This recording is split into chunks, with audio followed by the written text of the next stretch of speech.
Hi everyone, welcome back to my channel Gitanjali Story Time in Manipuri. Ngasidi wari ani puraga laksare. Ado aham ngasigi wari se asemadi medical mystery or rare yam oiba medical history da thokiba adugumba thogoki wari ne aham bagisina India da thokiba Sanju Bhagat kawamda aduga ani subasina Turner family hanamalay moigida London da 1800 ki matamda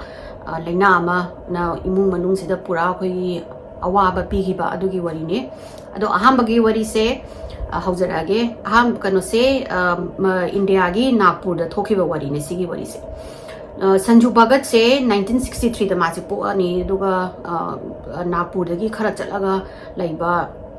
gaw amada po ni mase yamna paishanung sa paijade ina kaira khunbana te yam laira bai mungam da pokchai moi da kaisu ya thagdokna yamna hekta marang kaina leibana te adu bu leiba potuna harauna ba adum leijai ada Sanju je ahamba poko matamda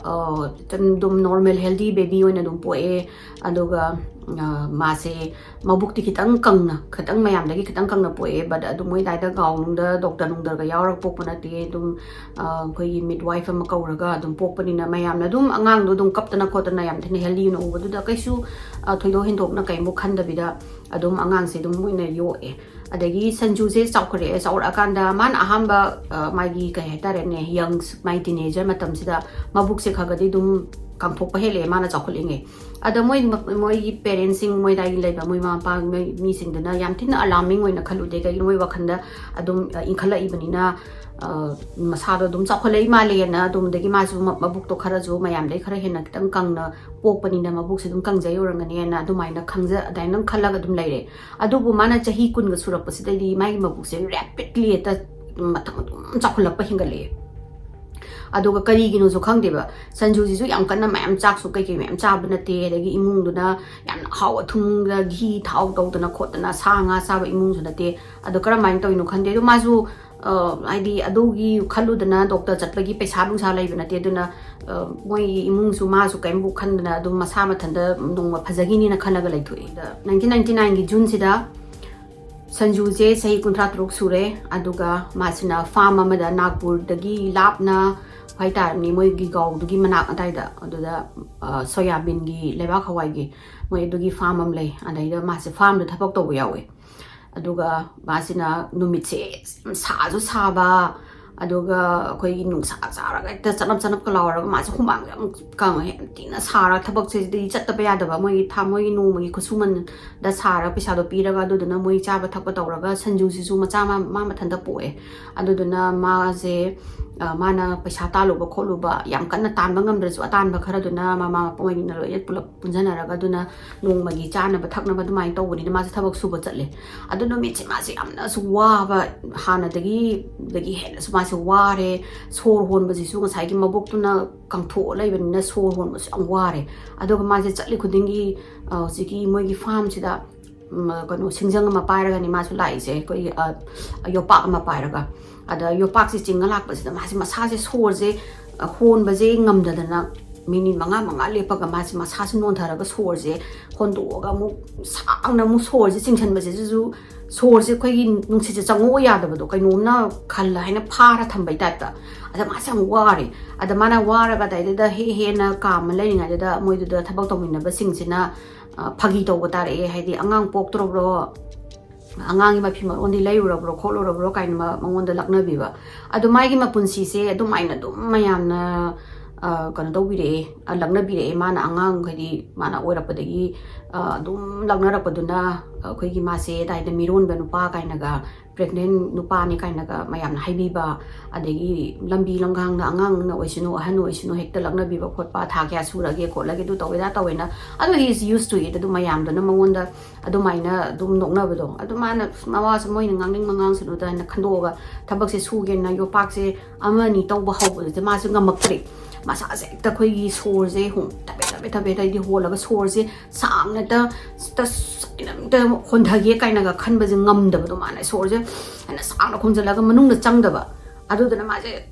सोर से थबे थबे होलगा दे हुमांगा जिना त saga Sabne India की साबा हारो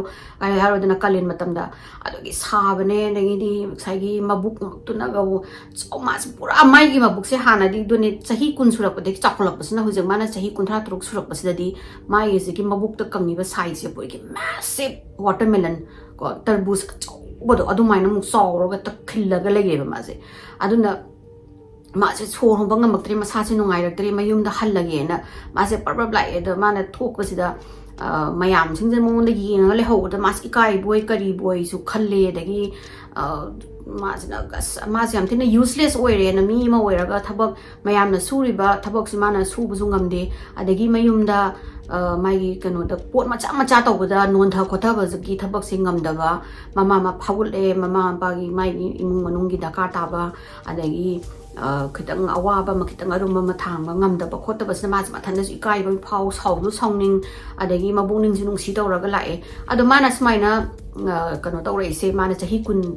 madi kun manga surakpa kun taruk surakpa dai ne ba man mabuk se kangkhthoga ma na adana he was always in pain नारगा सोर होन बंगम the लरिसे अदा माइगी इमु मनुंग नदि हाइबा डॉक्टर द नंग चलागा अमतंग येंथो खोलो नंगी से हाइबा से माना हाइसे आई एफर्ट तो बंगम मोय डॉक्टर दो येंगुरगा अतो तोपा मु अदु ऑपरेशन तौबा खोबा नत्रगना अदुदा चलो हाइ दे कमाइन तौदोइनो खोतोइनो दगी पैसा सु लेते अदुगा आई सुटी लौबसु यारोय आई दो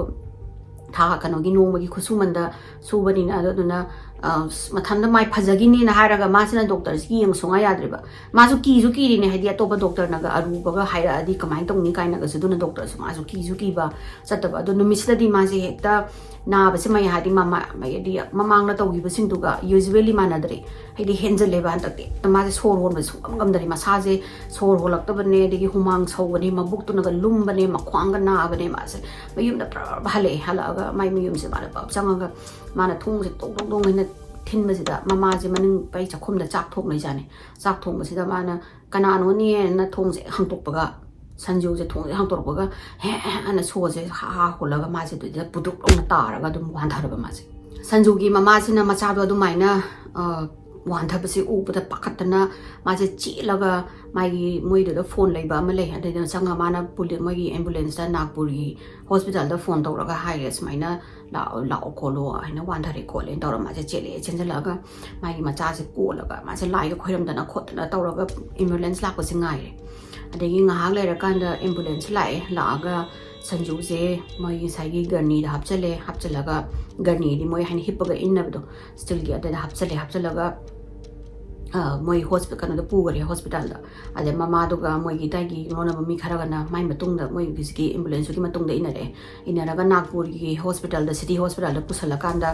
moi doctor jingjina ultrasound lo duna khotna yeng basida moina kano ma pot ama hadi tumor gu maman ba ma ui ma buk tu su kanga ga lairabani na adagi ubadagi mana city am thina serious case oire sida nagpur da yeng amaroi Mumbai da Tata Memorial Hospital da wina puro adu ina laying da di akwai sida di singamaroi na haibidagi nasagi ambulance da amuk puro ga kano da mo mase Mumbai ta na porak tuini pung tarama thoi thora kanda ziki Tata Memorial Hospital sida yauraga nungdang do emergency da admit tawre mai oxygen mask haptana khotana tawre doga moi imung manung du di lakpa yararoi hedi ambulance da mi puba yadabani na noi le hauro ada tata da yaukradi moina loina mangi ngani kholani na moi mama do di kappaga lepaga dum nagpur gi moi sagi city gi kano da hospital da lepaga le haure sanju je uziki hospital da pukhalapase june gi 1999 ne june da ne hoji thoi ba thodok sina ada magi dogi nongan baduda doctor ajay mehta kauba ma magi numitse hojiki oncology gi department sida mana taraga hojiki doctor kano je mehta si am thina phauba doctor ni mumbai hojiki mogi tumor gumbagi sigi oncologist phauba ni doga माचना लोइना head तौबा अरुबा खोगी complicated case गुम्बा लापसे माना head तौवे अदा माना ऑफिस से एक चंगागा फमदबसिदा मंगोंदा फाइल अम लेरमे सुमाइना नागपुरदगी यामथिना सीरियस ओइबा पेशेंट अमा पुखले खोले अदो इमीडिएटली मंगोंदा टेन तौ खोलो ना इरगा लेरमबसिदा तगदमेटाना खले ओ नागपुरदगी सिताना पोरागदी कनो से पेशेंट से खरादी सीरियस ओइरमनी अदना आई check tawrage kholage na masi laga Sanju je maigi room amada shift tawbirame da Sanju gi room je changbasida doctor sina ham Sanju ji ubasi masi punganga eba haidi nupa je hipangana chepaga hipaga longa jungamdre mabuk se oidri muka sauna mabuk se kangaga hip lairamsida मासे नुपासे उबसिदा माना साइगी नागपुरदगी पिरकपा मोइगी ultrasound गी कनो report सिंगसे पारगा माना nurse सिदा नदुदी कनो तौरो operation theatre दो prep तौरो हौसी मागिसे surgery तौददी याररोय मागिसे report सिगी मतुंगिना ना तौरेदगी माना संजू द वरी हाक सानारे खोले संजू नंग दो माना साइजु सुमाइना नहांगाइदगी दum नारगा लेदोरगसु कनो नुमिसे माना साइगी थबक चलबो नुमिसे दि याम थिना वाबा नुमित ओइखरे खोटखरे मयामना सुनुकनबा खोटपा दगी अइना लाकपदसु दम थिना सत्पंगमदना माना हांगाई पुंगमदा मयुम योबदो पुंग अहुमुक चंगी खोली अदगी वाबने खोटपने मखुतनगा चिकपने मखोंग मकरोय लोइना हम लावरा चिकपने खोटपने अदगी खंगौदना आइजु युमदा थोंग थिलमबने अदगी थोंग हांगतोरपदगी दुम ग्यान मांगरे खोटखरे तबदे माना ओ नंग काइम खलुरनु खोलुरनु खोइ सि तौगे बट नंगी तौदिबो सर्जरी से कितंगी सीरियस ओय अदो बट हाइना सीरियस ओय अदो सी जि तौद्रगदी नंगजु ngसाइगी नंगी नबुक्तुना ट्यूमर दना याम चावरबनिना नंगी डायफ्राम दा हाइदि सोर होनबगी मनोसिदा नंझलगा नंगी लंगसिदा नंझलगा लेखरे अदुदना ओइरंगनी नंगना सोर होनबे याम वारिसे अदुदना सी सर्जरी से तौदबसु यारोय अदुगा तौरगसु याम थिना कितंगी रिस्की दी ओय but we will try our best ना हाइरमगा साइगी कनोसिसु डॉक्टर इजु मागी टीम जिंगदो कौगरे हाइदि सुमाइना माना मपुनसिदो उद्रिबने बा साइंदी माजे ट्यूमर गुंबा लौथोपै डॉक्टर नि दरगसु माना मागी एंटायर मागी करियर सिदा अतोमुक चाव ट्यूमर से मान मपुनसिदो उद्रि माना हाइजे आइनसु उररोय दो खैदगी पुनसिदो चाव ओइदोनि खोदोनि ना मागी टीम जिंगजे माना कनो ऑपरेटिंग की कनोसिदा मागी ब्रीफिंग रूम से पुसलगा ब्रीफ तौरे सि तौजे तौनेना डॉक्टर मेहताजना मागी टीम जिंगदो पोरे ऑपरेटिंग रूम दा पोरागा मखुद मसा हामदना खोतना दे ग्लव सुसंदना दे मोई स्क्रब नोंग उपतना इदि मोई एप्रिल मान बदो उपतना खोतना तौरगा लेरे दोगा मानजो मुहानजो मोइदा मो रिमाइंड तौरे हाइदि कोइना ngasi लौथोक्तोइबा ट्यूमर से क्वाइदगी चावबा आइगी करियर दसु क्वाइदगी चावबा ट्यूमर ओइदोनि खोतने हुजिकी ट्यूमर सिना मागी डायफ्राम दा नमझलगा थमदगी माना सोर मंगमदबनिना यामना लूना यामथिना चैलेंजिंग ओइगनी मागी सिगी ऑपरेशन दे अदुरगसु खोइदा लोइना मक we have to try our best माना डॉक्टर दुना हाइरे मान हाइजे सिगी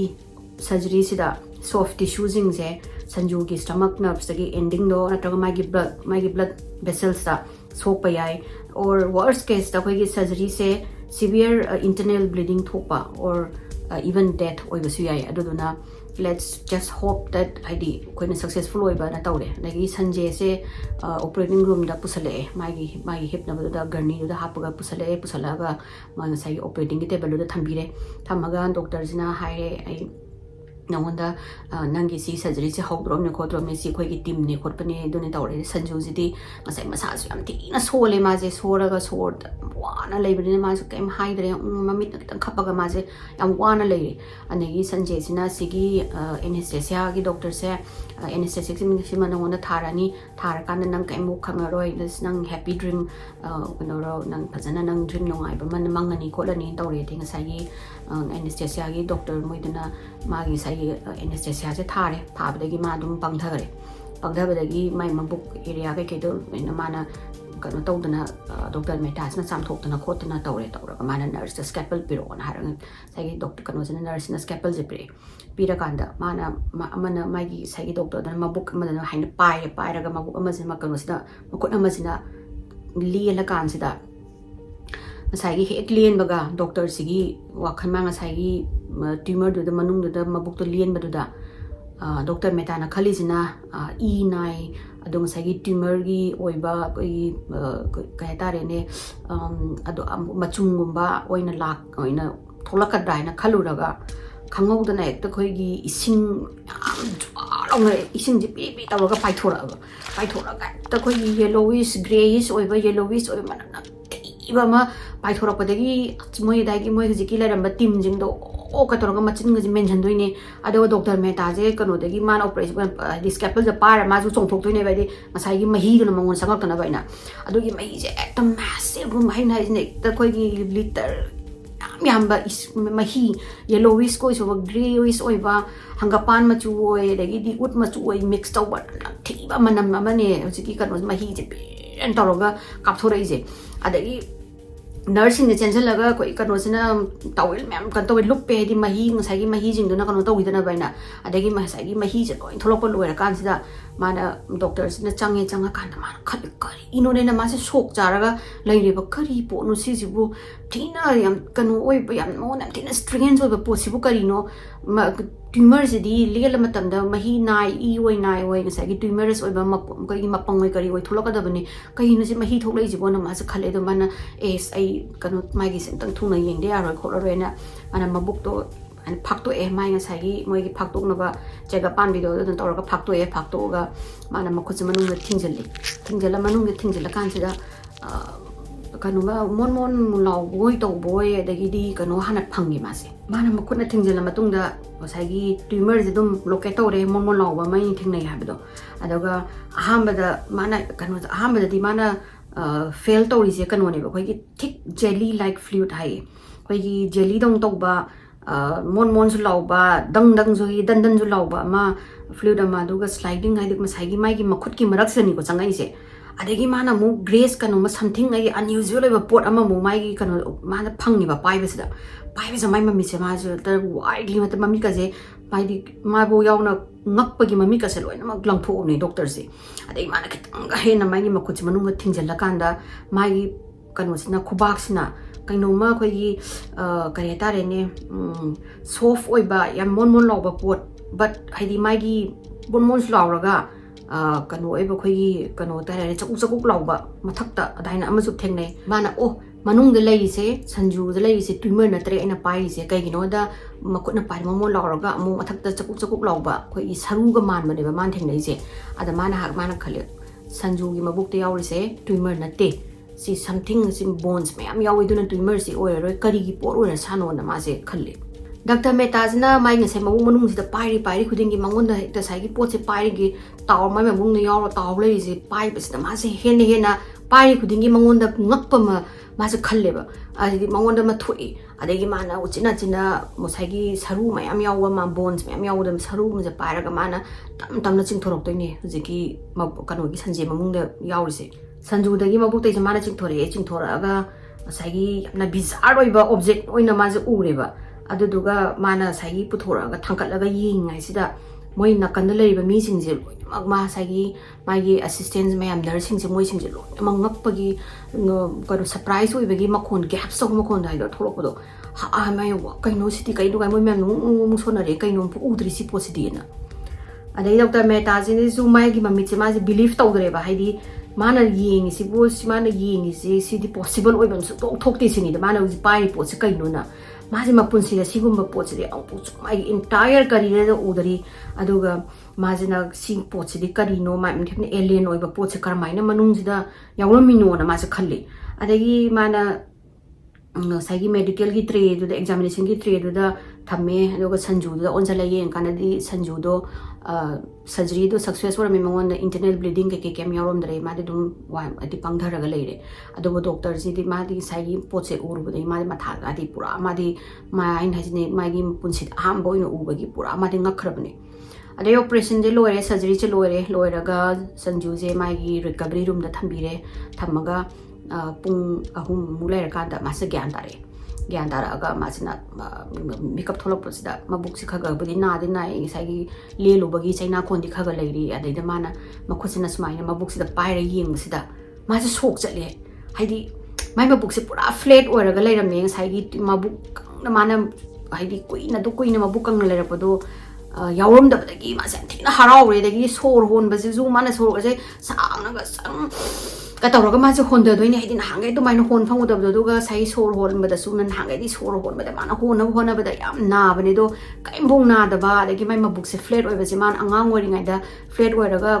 uza ho bu do da gi hena pang da ma se harau ra ga ma si nok phe to ra ga lei re gi sai sumaina ai buk se sai gi war ro ai yam harau oi khole ne ma se khat la ga ma smaga gi sai gi new mai good news se mayum na ga yam pining e ma se pining ga dai harau ra le ring asida doctor meta se lai mai sai gi file ama pairaga yam thina serious look amada tawraga laaga mana Sanju nang kamai tawre khole tawre amajina as I'm fine I am harawe khole ai pukse maina kangam daba khotaba sei sor su yam nungai na hole yam free hon ba phangi khole na tawre ade mana tumor do kamai tawi khole ni Sanju na hangwasida Dr. Mehta sina hapitang adi masado kitang khari yam serious oiba face ono eraga sumain tawbani nangi surgery se success oire aduga nang wona manung da yawrami ba pot su lok thoe ado nang manung da yawri ba pot se na siki pot si kari no na hai ba sida ngasai Sanju je no omado harawram bado maje tumen maje serious face to laire ka mo hai gidre ma tumen lairaga wak amunga u ya gidre Dr. Mehta sina ngasai Sanju gi mabuk ta gi lok thoi se koi gi bol dong to ba pink flesh hai tai khai pink color gi kai tare ne matung hai tare matung gi bol mon law ba mane aduga ziki bol siki dai sida bol sida yauri se dark brown hair ama yaude masam dark brown color gi hair khara palamani aduga two fully formed legs adi makhong fully form oiraba adi mi kano gi ahan gi makhong malaba ani ma moi matum jigi chaw sung chaw matum jigi mayai jigi hana litho lei thingto ga aduga hujiki haurakpa kai tare ne matum jigi he haurakpa beginnings dana jaw line size gi khadang gi size gi line ma yaw leramani aduduga sai gi Dr. Mehta na mapunsi gi kaw nga moi doba incidents na mana sai makun hani manung thingjen badu mana mami mana ka loina phaktu ga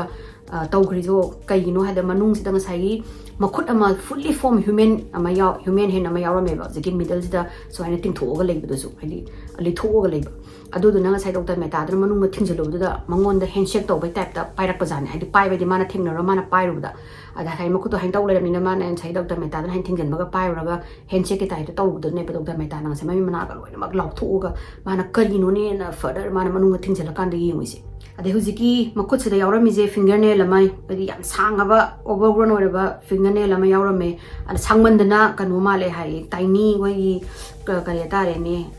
like kanu koi khujin asangba sagi daga panba close so adu maina tiny close male hai sagi khujin do sangmandana manung do 36 years lairam doini ba hujiki posi jo aduga grayish yellow tube ama sagi mai mabuk to da sagi fleshy mass se seasonal Sanju gi stomach to da connect to le me koi gi yellow color gi tube amada adagi Dr. Mehta na sai Sanju da haire ngasai gi surgical staff se aduga aina su ngasi witness to je quite gi rarest oiba medical history da moi koi ngasi khoina witness tawrabani na adumaina Sanju da haire Sanju se kadoramino haibasida sai gi Sanju manung da yawrami ba ngasai gi flesh humanoid man ba pot se kaino hada magi twins oi lam doini Sanjay sidi madi pok tringai dagi miro labjani sai miro laga she was pregnant for the past 36 years mane pok tringai dagi po mana chahi kontra trok suru bok se mana pregnant oi bjani pregnant oi risina karino haipeda magi twins se oi lam doini Sanju na tori se ma se victim of incredibly rare condition hai mana nari kano se magi condition se sigi condition sigi maming sina fetus in fetu hai which mean fetus hadi fetus amana changiba adu done moina hai se adu Sanju ga magi twin se first convince kali conceive to matam dadi they started as a identical twin hadi chamana ba masak chamana ba identical twin loina start tawrani hadi plain loina hairabada we single fertilized cell kadagi egg sina split tawraga embryo ani onba but we use ki pregnancy ki matam sida something went terribly wrong adi kanoma di doctor phajana yeng da bagira natraga phajana chinjak cha dabra khotabra hidak cha da bagira dudi khangre amang sai gi Sanjay gi twins orisina maji di develop my heart ka my kanu ga se brain ga se develop taw da vida mangonda my gi sai gi Sanjay gi kanu sida placenta asik manu sida nappaga leigra jane nappaga Sanjay na cha ba thakpa kuding mak to maro ma su lo ma yawra ba dum chara asai gi Sanjay gi twin oriba my gi cells na kanu gi Sanju gi embryo da latch tawraga leihi bidune ba ado Sanju gi my gi body sina develop tawringe asai gi twins gi my gi twins dum develop tawraga leire which mana ngasai kano dagi Sanju gi blood stem dagi mana su adum ma su dum yaw na fit taw lere habidi ngasai yellow trip ama yaw do aduduna umbilical cord ki type ta Sanjay na chari bu ma tu dum sa ba sar mangonda parasite ki type ta lax taw raga legi doine ngasai twins di brain function su yaw de heart su yaw de aduna hidi typically normal sense adi haitare hing adi is not alive adi ahing manate Sanjay da lax taw raga mana Sanjay gi manung da changraga ngasai gi en haido sai moi gi embryo ani sina moi gi division taw matamda soi graga ne ba mana lax taw lai gise mana dum cha ba mai gi blood stream dagi ma su dum fit taw raga ma dum chawbina raga Sanjay meta na kari gumba urgently ziki tumor je mai twin se lok thom draga di adum Sanjay se si bagi chances am wang le rame ado surgery matungda Sanjay se dum hapta khara da dum full recovery to gre ma se tawraga Nagpur da hanba yarani na doctor na haire di cha so ba yarani na sigi fetus and fetu hariba case da di sai amma natraga ani gi twin se si je pok tingai da manung dum si ba ma haidi ngasai gi ahing bang hing da ba leimina bani na strand tawraga di sai gi se kano sina twin ama da changa ga leirabani na aduna si ba di si pok tingai da si ba natraga na po oba matungda kaino da moi animak share kadi placenta ama da pull up share tawraga leibani na po amatungda haidi hapung ama ni leiraga natraga just a few days leiramaga si ba do minus si doini but Sanju gi case da di yamna ngakningai wori se hingju hinge haidi twins ama je hingaga mana 36 bok mai mabok manung da puraga madu ju fully form hand gi legs gi loina mak form oi duga mana su deliver tawre adu da quite rare oi ba case oi gi ba Sanju gi case world ju Sanju Bhagat to mana sagi Sanju Bhagat ti sai lam tu da yeng yadre refuse to mana ka tawre refuse tawre ai yenga moroi si pochena adagi mana doctor duna amuk mai dogi kano tawse follow up tawba yengbagi hana amuk check up tawba khotpado mana yadre ma yengningdre ai kaimbo tawbirano kholorno na mara kaino mana mayumda hanba matam sida mayam agi neighbor magi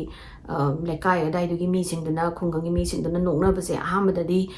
kano da haidi pregnant man na haibirambadagi hojiti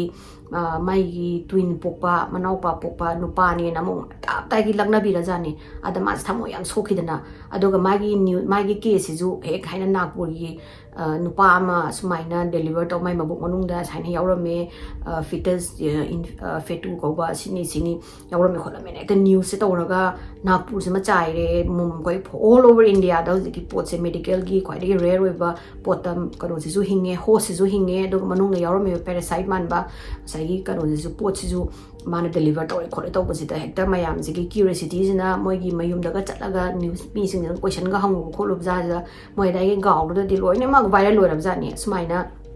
Sanju do mai twin mai jurwa bhai ma haina poi khole yena ta haibiram ni na ma lapada mayam sina nokna badagi mas ikai mandana ai life se ai far away from the haidi media dagi mayam gi nokna minok maisa dagi lapna normal oina ai kuira matung da sumaina normal ta sarak pani ai normal oina leijage noina lam tu da noin tongning ma tawro noina test tawgera noin to prai ai adu dugi haidi ai asaina asiba manau nu pa popa nu pa ni haibise asdagi lapna dum ai ta leijagrage ai khata na check up sula roi kholaroi noi mayam nai operation tawraga ai gi thawai kan base sidam harawi khole na Sanjay sina follow up taw ya gi de hujik sik dum Sanju se Nagpur gi mai gi gaw du da adum normal oina dum hingaga leiri hai ani suba warisna London da England da thokiba wari ne Richard Turner amasung Elizabeth Turner gi imung da thokidoni sisu yamna nongai taba aduga medical gi kano haitare ne history ma oikiba wari ne 1862 gi spring matam haitare April gi matam masai sida Richard Turner ne mai nupi siga phabung nakanda phamaga machanupa ma naraga lei na phamba sida mana sai angang du na ba do hidak pithake na tawraga lei kano se Richard Turner se ada mana chamma sida hairaga angang sida kano se pithakpa sida angang sina haidi sai gi hidak se yotpaga yam wanem na thaba ka khiraga ko yam wa ba lok haitare ne lok se wa khudurpa duga angang sina na bagi na heba se tawba sida Richard ka Elizabeth ka se yengnaraga moi ni se pakhatle kaino da moi gi matam se 1800 ki matam se diphtheria haina ama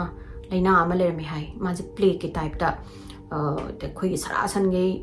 Europe ꯍꯧꯖꯤꯛꯀꯤ ꯏꯪꯂꯦꯟꯒꯤ ꯁꯤꯗ ꯀꯟꯅ ꯅꯥꯈꯤꯕ ꯑꯗꯨꯒꯨꯝꯕ ꯂꯩꯅꯥ ꯑꯃꯗꯤ ꯀꯩꯅꯣ ꯑꯣꯏꯔ ꯃꯥꯜꯂꯦ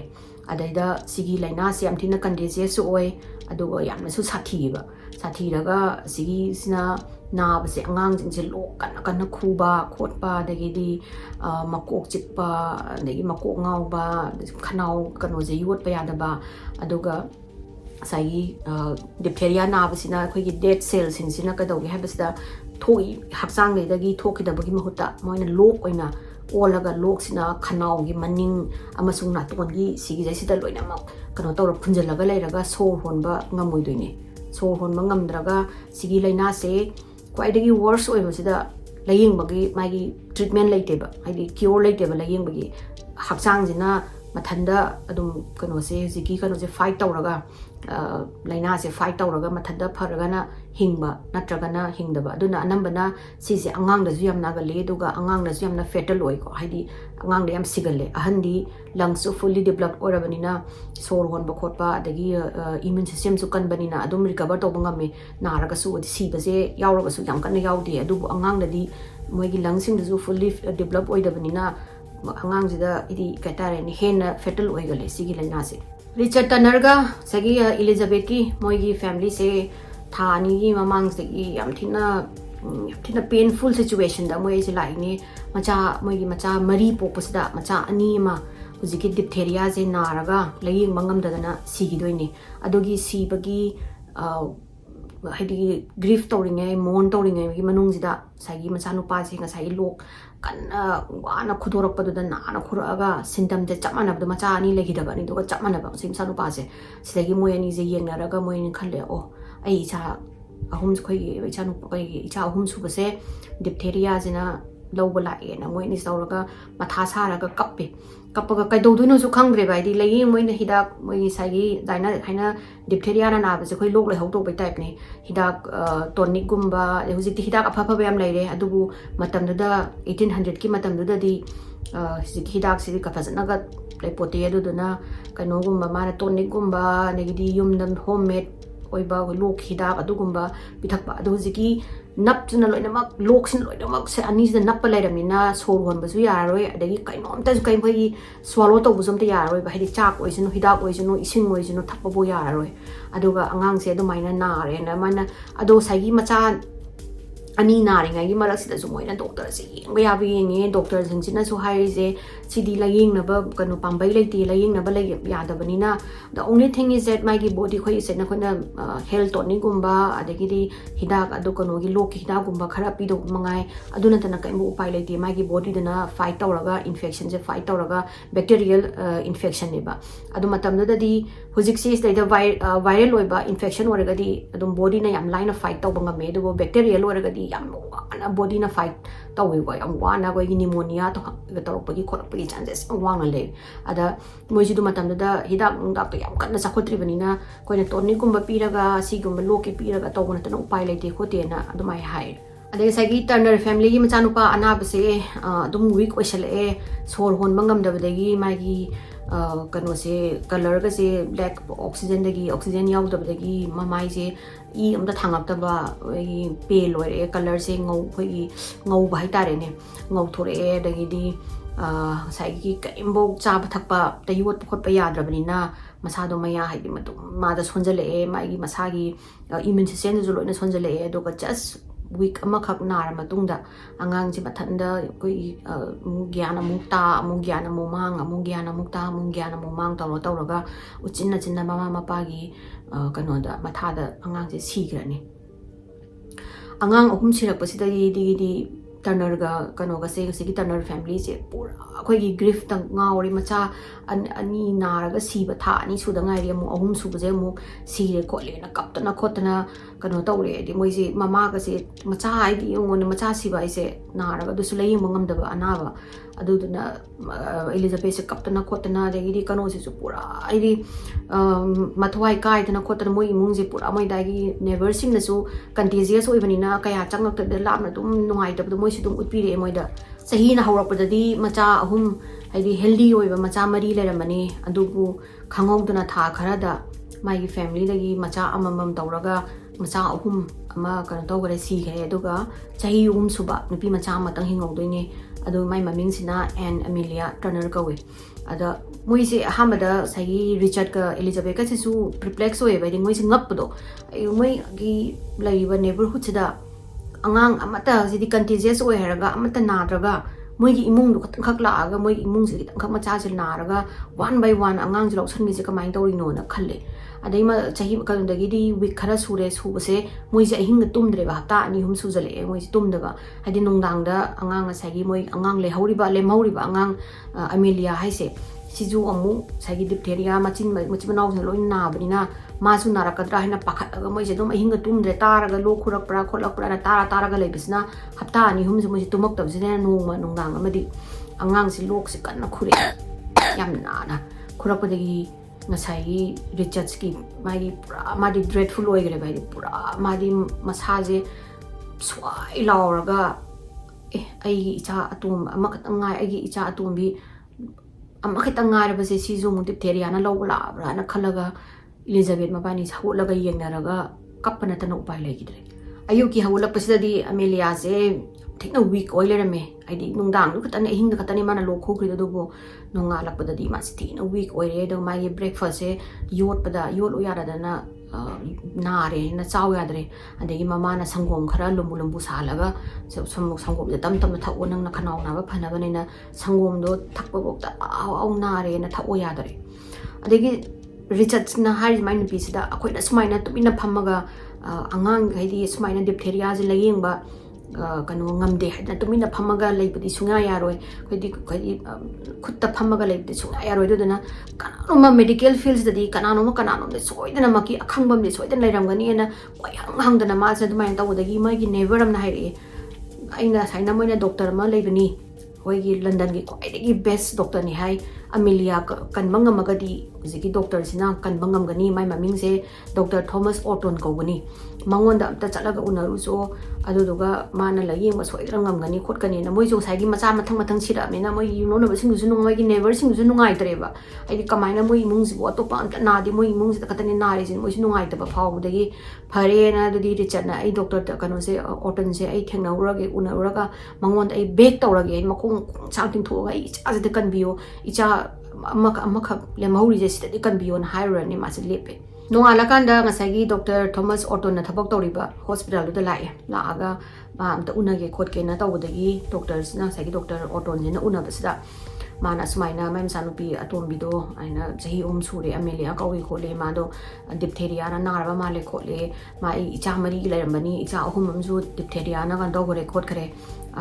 hat khare do asigi je nare do tanang kan bi da ba yara roi khotla roi ai ma kan ai di pambai ama mantra ama koi na noi na tauge hai ngai loi nei hai taungi hai ngai loi yara ge khotla ge amta di angang je ai san bi se kan bi na mana kap tana de mana ta bek tawdana mai makhung pai de da kha kan si doctor hamra Dr. Orton jina ma jan tin so busy oiba aduga diphtheria je cure so leitabni na mana layeng uraga kari tawdage ma kitang skeptical oiba di oi da mana layeng doije haidi diphtheria gi kanos gi layeng mai treatment leite kramai na yeng doino khotoino na do re chana sagi mana give up tawda do doctor da makhung pai da na kaptana khotana ma tawdana em ta isa je den ta kan biyo ai isa je den ta kan biyo tawdagi Dr. Orton jina phare ai laage aduga yengage na ma su pai le da na Dr. Rich kana sagi Richard na kaptana laudna beg to busida ma se nungai da na Dr. Orton jina phare ai laage hara me nang address piramo kholon April ki tang ahum 1862 sida Dr. Orton jina sagi Turner gi mayum tana la ani sagi families na lai se Limehouse district hai kanogi London gi khoidagi poorest oiba district or male musi moina Richard oina laiba mafam se 1800 ki matam da di kanogi entire city gi dark time hai tare sagi industrial revolution lakpa England da aduna sagi London je khoi pura khoi crowded oiba polluted oiba mess am ole no matter haidi kanang haidi asai da ma chala ju ama da ju chala ju manam je nam thi baje ekta mapam khuni gi nam thi go ji Limehouse ki district se ada sai mo kai no na ro suwe sagi koi phong na amangba kan to ba ma kan makhong amjan ba adagi factories dagi toxic dai black smoke mem tholak pa toxic mem ising da thada ba aduna ngasai gi mai khu mayam duna moi exit area haitare ne hojiki district sigi area je haze oina laidoni haidi smoke ina Delhi daga kano lechin thara kanda yam thina kan tawdo nintham da lechin thara kanda mu boy ngau boy leiba khoi haze haitare ne thick haze oina domaina laidoni hojiki makano se lime house district se ni London sigi oina pura moi city je anamana kan toro bagi industrial revolution lak bagi matam se ne ba number yamna kan torom dri je yam thina pharam dri je Dr. Oton ki keresina ngasai mai lambi sida thorok pa ngasai ki crowd ke dam wa emana ki district si sangak pasida adagi beggars me am goi kano bikhari me am makut thangto ga layam doi ne du su angang jing angang macha ngata ne sai pisani je adu ga yam thina condition yam fattaba condition ai tare ne yam no mot pa yam na kai tare ne yam na fattaba condition da angang sing na ni se adu ga lambi da crowded oi ba mot pa se u ba sida mana khalle oh sina zu waram gani haina diphtheria sina swaina infection tawraga nari je mafam se yam na mot le na adai ma janga hak thawra kan do china moi I Richard Tannergi moi lambi mayum changbagi lambi se yauraga kere si changba ya da mana khama ma se makhong la pa sida manam nam thi bagi chang sida idi open garbage ka je langtho thamba adagi di mi sing jina ga koi gi rose kan wai tare ne sewage koi gi sewage ka je makhung kum janda bagi hekta nala ga je thana chelaga da amang baga tauraga adagi sa si baga taraga leiba ko manam jana thi man dana doctor oton je mai gi handkerchief mana ton sin mi la ga lambi se chaktuni ma je o ga tawre lambi mot pa sang ai je tan loi ra bani adagi sagi doctor gi kano singa sagi Richard ki kano sida mai gi mayum sida yorom dai gi lambi sida so ta khut ta mot pai se loi ra bani ko oi chak apum balang thopa sa si balang tho alai ba ko pa mayam je adima se ta mama suma ko gi huma ma pi ga ka nge ma je sagi lambi se lalak pa sida de china oi mayum si yo da gi mana thong thile ga thong hang dora kan sida kano sidi Richard sidi tum da bagi pura ama me ka se thanung yaw le me matama kotana le me do mana sai gi doctor oto na lak pi badu da mai gi mama isi lead up tore haraw ga ma je smile tore do ga mana chamo law on to wasida surprisingly nga sai gi doctor oto na moi Richard ki mai moi tanari mung chang basadi imung yamna peaceful ora ga yamna yam lu law na le me der mas mana nga e di sai gi le me ba hellish oi ba gi hel long to ba hellish oi ba condition du ga moi mayum je manung de am na noi lu law na kano ka se mayum ga je bri decorate to bagi yam yam ing long le mas ma singa e tagi mana sango la o phamo na tawra ga moi living area se phammaga mana hai smaina saina to bani khotpani na ma se wari li de mai ma sa ahum smaina lekhi de diphtheria da khopadaina anegi doctor sina adudi ai kano Emilia gi room je kai gano na hair kan de mana angang ni room sida changula waina Richard na pusalaga doctor no changa kanda Emilia se mangak se smaina phabung na kan smaina nga tharaga ai masa do yam visibly yam thina solaga angang je na hi raga lerame angang si u sida doctor kan auto san thina nungai tri ai di so pikraba angang sida nari si bolai na si bolai yang bangam da bolai na si bon ma san thina pity feel dore angang si u sida ani mana changaga nang kan na ya ka thokera law ka thokera nang gambra kopra na to se angang si tapna mapa de ngame mapa na ya to ka tho na to de mana maya se law ka thokanda mana phare nang yamu nang chase kai je yamu ta ge ko haina ma gi mana sai no thamaga ma gi mi hun kai si yenge sor sang no horo to bu angang ge sor je hon mangam da na wa da angang se ha na tawraga kai kano sida kai lukhum gi kano sida haina nga thalai khre nei phare na phare ai noi ma bai wari chana rage en tawraga doctor se thokle sagi doctor duna mai maya ka thoga yeng masida sigi khanau i sai sida ne ba thick kai gi gray oi ba thick membrane kai gi lok kai tare ne na place adu do magi da di layamdri Emilia gre di layamda badagi maje am thina surprise ori man asi gi meaning sidi diphtheria se am kana spread tawdri magi body da ai normally diphtheria sida sigi sida sida ne ba khanau ga na ton ga sine ba number 1 kana tawri se number loina ma phun da na sigi lok to na nappa ga lai se ada layam da bani na mana adu raga di ma se aina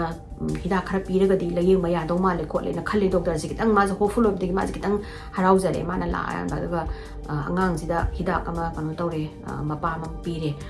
opium na saba magi base ki tincture ma hadi mixture ma ni hida makhala mani opium matam na dum opium si angang na dum tharame hai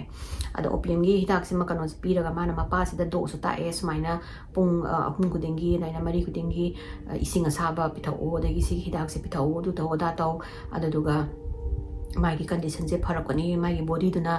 जिंग याम कना progress ओइद्रे मिना सिगी हिदाक सिना मंगोंदा सागी नाबा ma'am लोक खुबा लोक सोर होर मदा नाबा लोक खुबदा नाबदो सिगी OPM गी tincture जे पिरा कांदा मा फनी रुद्रगा मागी बॉडी दुना मथंदा आइदी कनो तौरगा फाइट तौरगा फरकांदा मा सोइदना रिकवर तौर माले खोलमे ना हाइरमे दगी रिसर्च से हराउरे हेदी अदुमाइना डॉक्टर दुना मा दाइना फरक पे आइ खोल या हारपसिदा हराउरे मोइना डॉक्टर जे थेंग तौरे हेदी मोइ कमाइना करी तौरगा कमाई साइना लमन जे खुंगनि खोकनि काना खले डॉक्टर सिने ए काइन खलुनो अंगांग मचा सिदा मा गेनो हिंगबंगम आइदी हिंगगदी आइगी क्वाइदगी सक्सेस ने ना खंजरदनि खोल तौरमगा डॉक्टर तो जे चटखरे अमेलिया जे हप्ता नि सुजले नाबा दो ngasai sumpa ma ngonda phakalakpa ko se mata udre ma pajina doctor jina su toin toina la aga check to ni du mana la khoding ni angang je dum suon ma dum henjale sum tapna adegi sor manga makta dana my lack of oxygen dagi my skin color do change tore khoi pura pale loiraga lai gre angang je grayish color ke pale loiraga lai gre adegi doctor sina su phanayam di ma su khalle kari gino maidi mana mangonda di ziki kano ziki symptoms je diphtheria gi khanau gi symptoms je si yaudana maidi si yaudi pura serious oirabne ba si yaudana karamai da no mana no mai ne hidak su kano je piri ni mai si low ki hidak ke si pi si ka mai ne phadrino na khalaga su adum ma je angang do adum phagalaktre aduga april gi tang 1862 se da amelia je sirani Turner की family दी पूरा destroyed हो गए within 2 months माइगी entire family तो wiped out हो गए मचा माइगी सुरोन लोइना मक wiped out हो गए अदुगा मोइ जिसु कदौनो खनदना मोइ उपाय तौबम त खंगद्रे डॉक्टर ऑटोन जो थमोइ काइरे माजु अंगांग माना यामना हदि होप चाउना माजु मोइ family दु द होप जु पिथोरे अदुदुगा अंगांग दु जु हिंगद्रे मास कमाइन तौरिनो न खले दु कसम मंगोंदा कनोमदी मंगोंदा चिक हदि कनोमा चुस कन थिनबगी टाइप तम लेरे भाई याम थिना स्ट्रेंज ओइबदो अंगांग द डिप्थेरिया ओइरगदि अंगांग दुगी मखनाउ दु द माइ दो हदि डिप्थेरिया दो मंग स्प्रेड तौदरी मना तोनगी खरा सोर होन बंगम दो तनी मखनाउ गुम युवा पखोट पदि केम तौदे दु खरा माइना नो स्माइना मागी कंडीशन जे हेंजला अगा माना हता ani sita lagi trise mangon da kainoma something is going on mana kai oirab jano ma se do mangon da ayun dang tumba ga yadre uziki amelia gi wakhan sida idi amelia do mana kan mangam da bagi mangon ai ta bam power doctor oton ji na mai table sida phamma ga sa gi amelia gi file se puthoe mai ga sa gi macha mai siblings ni file ga putho ga yeng sida mana si doctor top sing jina symptoms je pi se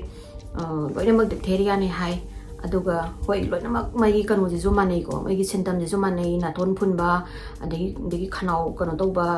na ba sorgon mangam da ba adegi pochai chak khaw yu pangam da ba ko chikpa adegi kanu ko ngau po khot ba loina mak yawe ba adubu except in amelia ki case di sagi khanau da lok yawdo sagi thick membranes yawdo mucus yawdo adu do yawde adu kam kari adu ga mana sumaina jar longna henjalaga hapta ani da legi se kamain to ino kari atopa gumba kano na course amana angang si sialibra natraga mana kari miss tawrage na ma se to hinga tum da ga sagi file je paraga mana khali je something is not right na tum khale ba kaino ma karai do ma di kaino ma susanadre na di layeng basida legi doctor oton gi amang mangon da mu khali je dip kano se diphtheria sem thina contagious ni ani laungno ba yam thina liable aduni kano ni laina ni aduga moi gi whole neighbor du da atop angang amata na dana moi gi imung khang khang na ri se kamai toino na ma se khalle ma jam thina anxious oi re di ma more I see more oina answer ma da ka tare khole kamai na tausi di Turner gi family da ai satlaga ai amu wari sada ya roi haina ameliana sibagi nominee su basida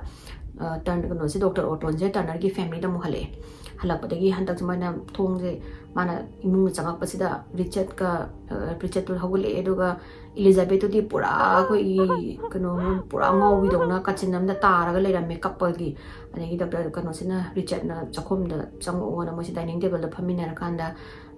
sai Dr. Oton zina yam tina hidi nungai te sai na Ameliana legi dak to ko ke do ai su khan bani ai ma kan bangam gadra hai na khopna tawre do ai se kain uma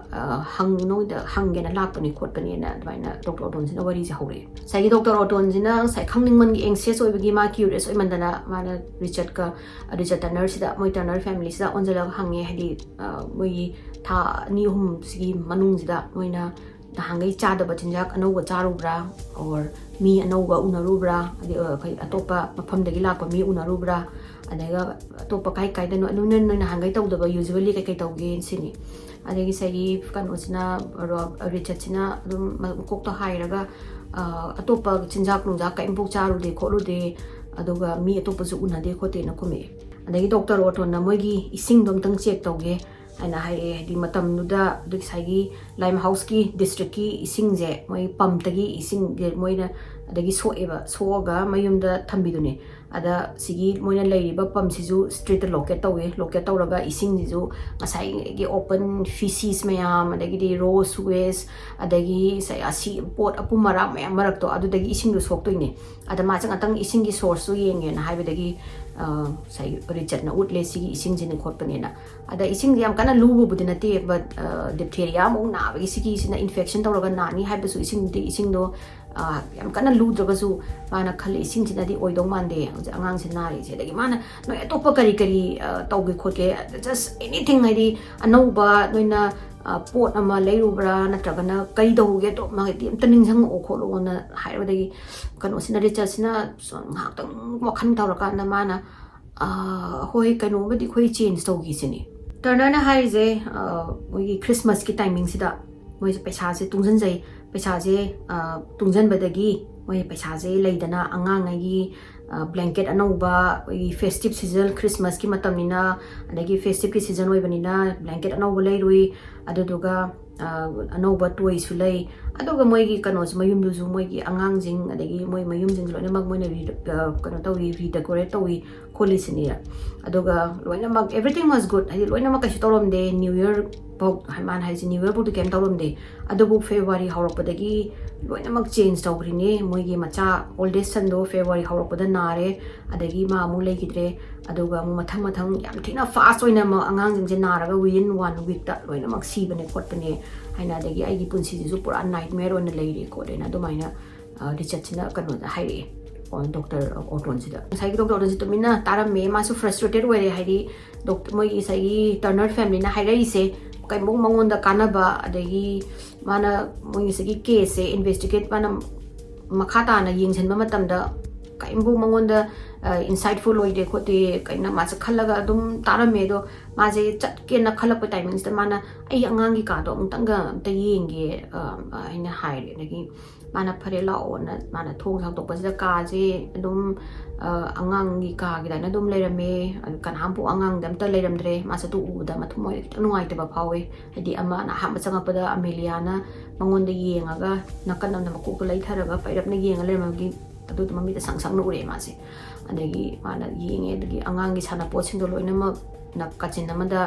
tamame dagi segi blanket ke loina mang mafam hanana le mafam da lerame adagi man sa sumi yenga magi mami china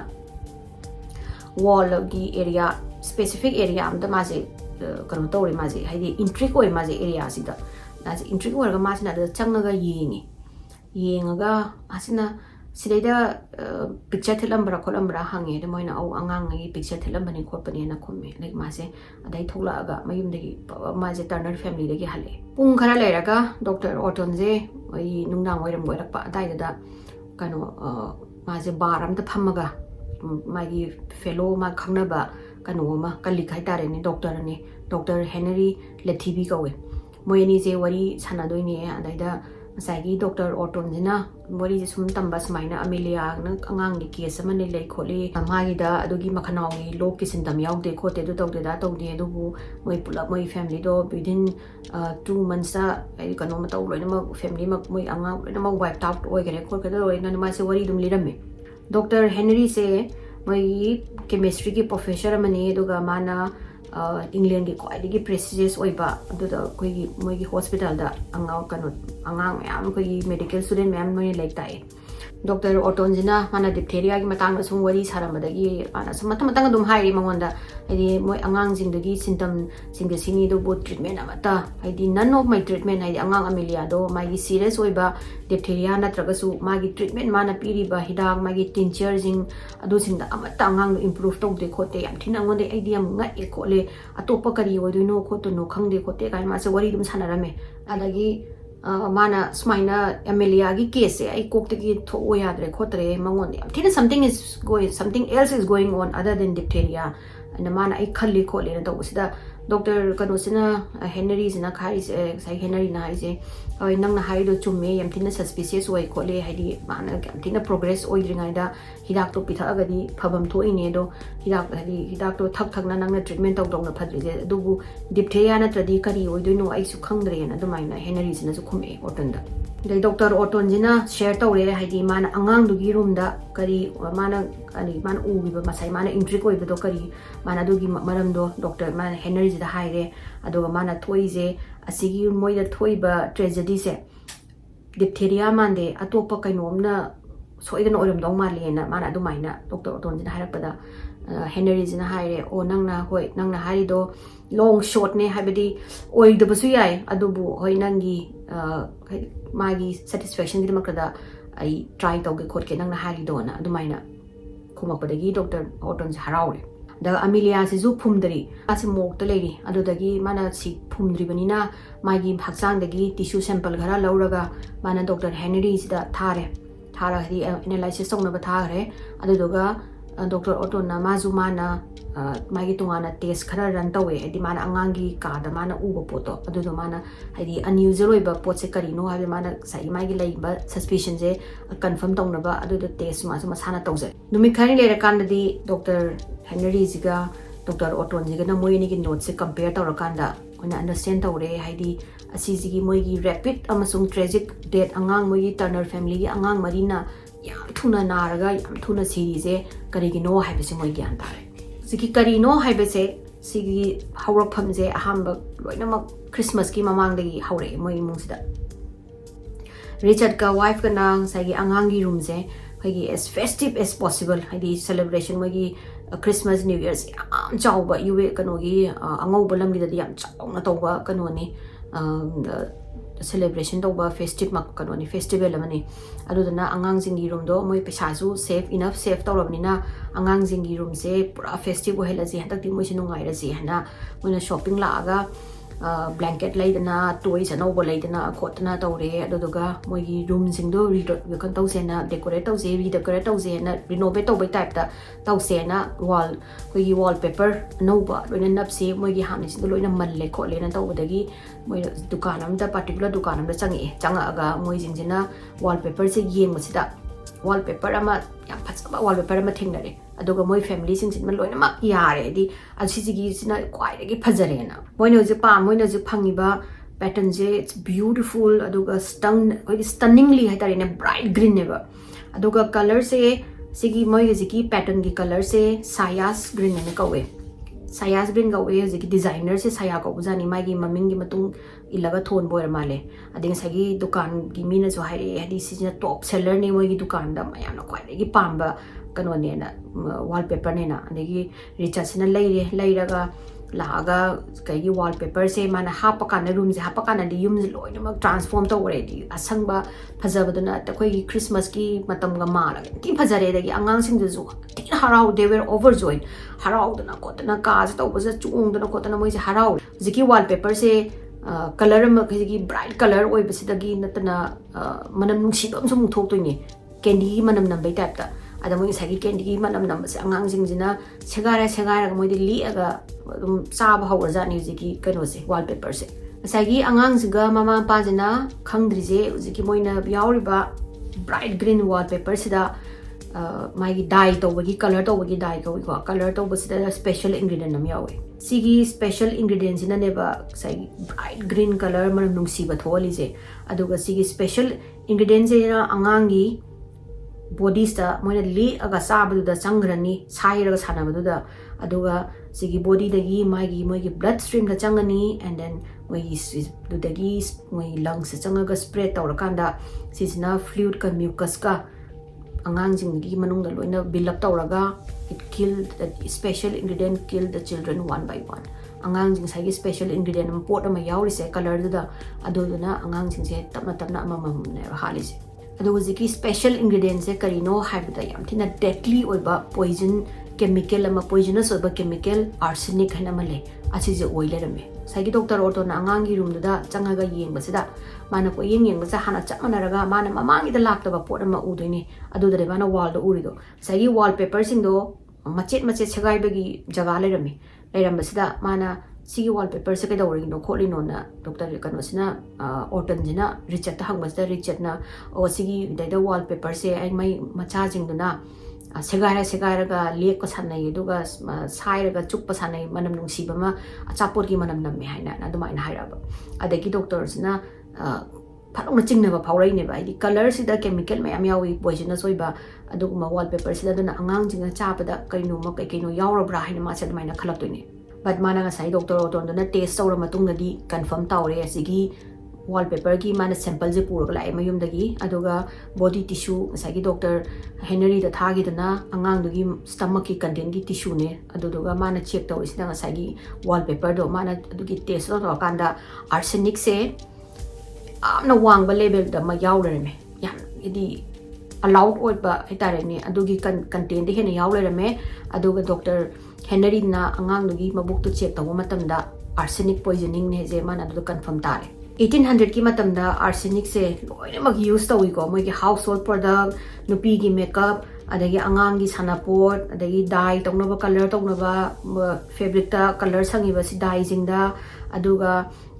koi kano da postal gi stamp ta adugo ma da loina mag yawe adubo low dose ta yawbani na adudugi amang ba se kaya impact tawda ba aduga hojiki sayas green hariba green moi wallpaper gi color se asidadi arsenic ki chance moina allow toriba chance de double da mai yawleram duneba adodana it was like a poison ama yum da pora aga thambaga chapmana gareba angang jing do thaula aduga angang jing do liaga sabaga chapmana gareba poison ama word is spread tore all over England da smaina angang mari ma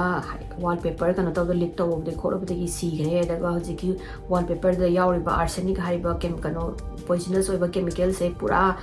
high dose yaurame kholame do na within 2 months ta moi family ma pura wipe out oi gare khot khare to boje mathang tanara ko degi mama ba mayam sina soro ka thogla ga